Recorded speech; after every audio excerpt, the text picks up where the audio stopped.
Hello everyone, welcome back to the channel. In today's video, I'll show you how to install the Aqara U200 Smart Lock step by step. No technical skills needed, it's very easy. Let's get started. Step 1. Unbox the smart lock. First, open the box. Inside, you will find Aqara U200 Smart Lock, mounting plate, screws and accessories, user manual. Make sure all items are available before starting. Step 2. Check door compatibility. Now, check your door. Door thickness should match the lock requirements.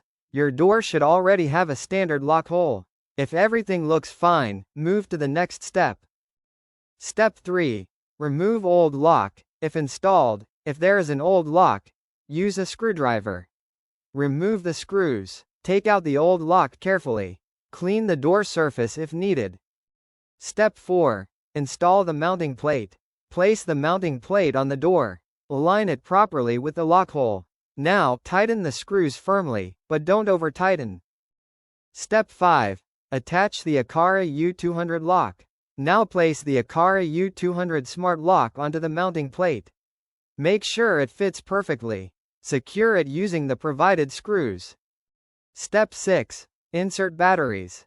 Open the battery compartment. Insert the batteries as shown inside the lock. Close the cover properly. Step 7. Set up in the Aqara app. Download the Aqara Home app from Play Store or App Store. Open the app and create an account if needed. Tap Add Device and select Aqara U200 Smart Lock. Follow the on-screen instructions to complete setup. And that's it. Your Aqara U200 Smart Lock is now installed and ready to use. The mobile app setup video is coming soon, so stay tuned. If you found this video helpful, don't forget to like, share, and subscribe. Thanks for watching. See you in the next video.